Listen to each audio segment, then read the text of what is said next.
This is not a political battle or a religious one.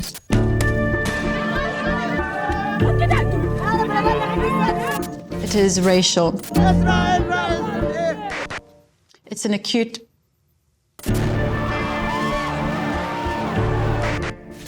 genocide. I didn't know I wrote this. The true Israel and Palestine really became known to us the day we landed.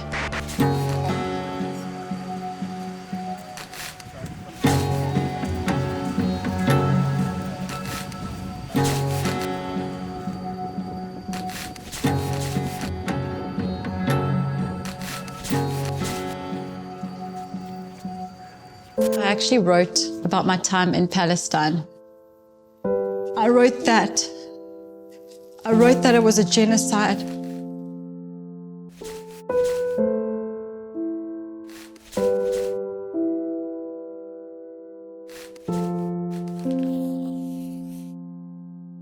My husband and I are witnesses to the current genocide that has taken place in Palestine.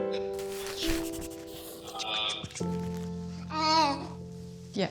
My name is Candice King, and this is Aurora King. My name is Jonathan King, and I'm everything behind the scenes.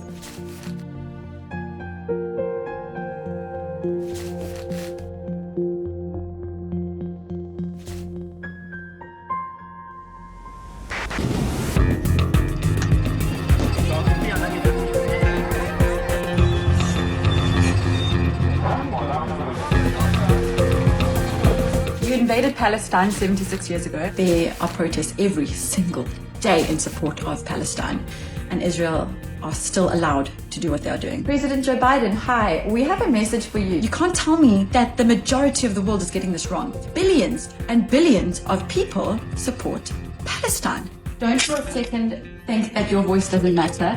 Your posting about Palestine is making all the difference.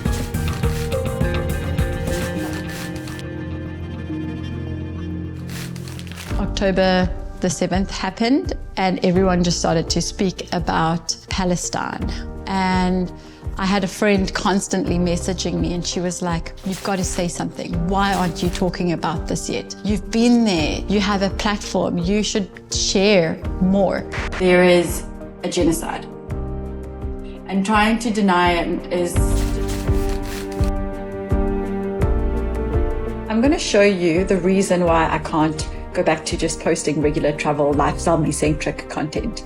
We are dedicating our platform to speaking about Palestine. And guys, there's 3 things that broke me. One was the little boy who died of malnutrition. I saw my child in every single one of those babies. This week, we're going with the team to meet displaced Palestinian families.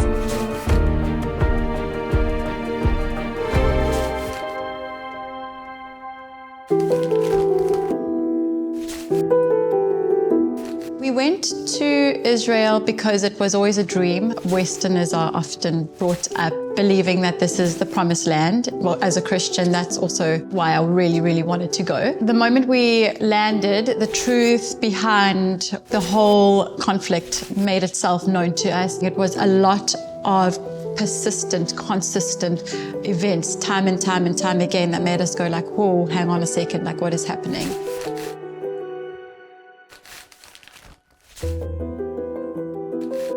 We landed and we were interrogated by a very, very young soldier, but he wasn't interrogating us because we looked like a threat. He was trying to let us know that there were terrorists lurking about. We were walking back to the hostel, and that's when we heard this gunshot go off. And the next morning, our friend Alex was scrolling on the news, and he said, oh, do you remember the gunshot that went off in our street? Well, here's the story. And it was 15-year-old terrorist was found with a terrorist weapon on him at a checkpoint. And you could see how they positioned their cameras, how they took this photo of this terrorist weapon. They put the camera so close to it so you couldn't even see the size of it, but it was a pocket knife. It was a little pocket knife. This 15-year-old boy was shot dead because he had a pocket knife on him.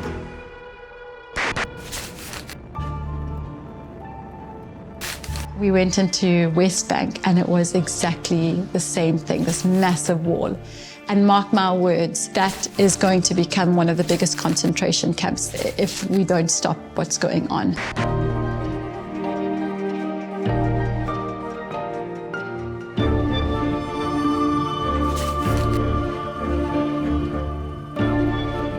I saw the patterns of apartheid, what I had learned at school from apartheid. You know, the Nazi was using fear to separate people. The ghettos, they would put walls around the ghettos and said, you know, Germans weren't allowed into this area because Jews are dangerous, they're monsters, don't go there, they're going to kill you.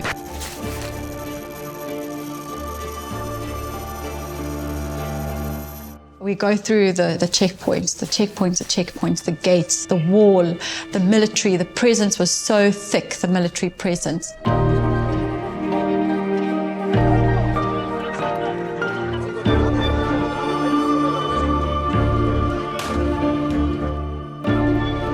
I remember seeing signs like this when I'd go to apartheid museums in South Africa, trying to dehumanize the local population, the native people, so that we as white people were scared of the native people.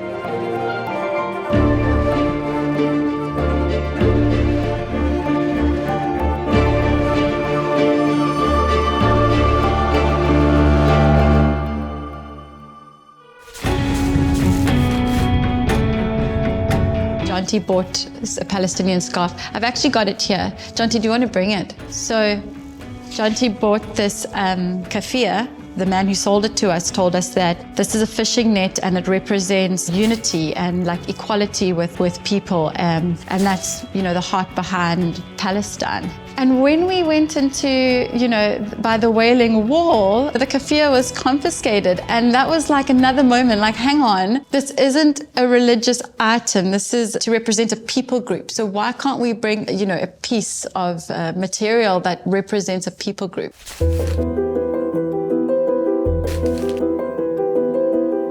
We went to the church where Jesus was born, and the priest there, I just assumed he was Muslim because I was always brought up thinking that all Arabs are Muslims. So I didn't speak to him like he was a Christian.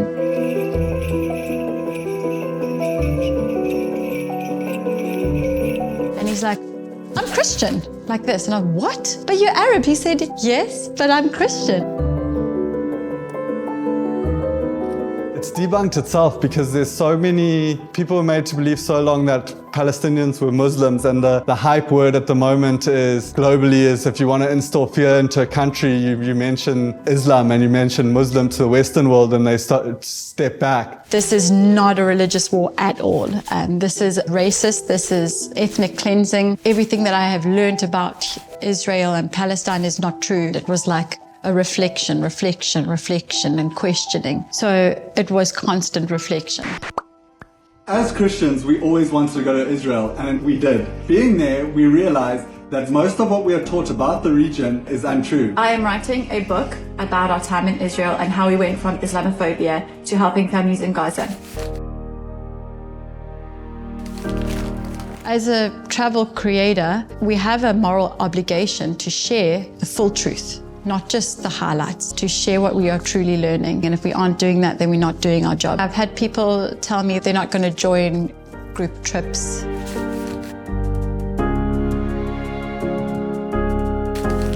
I can't afford to lose that kind of business. I have a family to provide for. I've got this little bean to look after.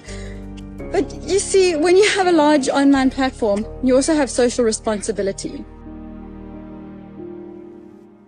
My dad didn't phone me on my birthday.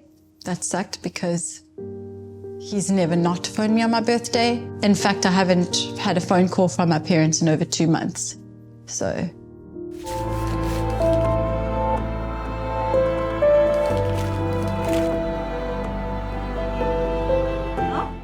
I think that it's right. South Africa should have been the first country to be there at the ICJ, and they were. They say, why are we even getting involved? It's not our problem. It is our problem. It's 100% our problem. It is a global problem. We have to get involved. So what our lawyers were able to do was phenomenal. It was excellent work. Made me so proud to be South African. And for once, I feel like we're on the right track again.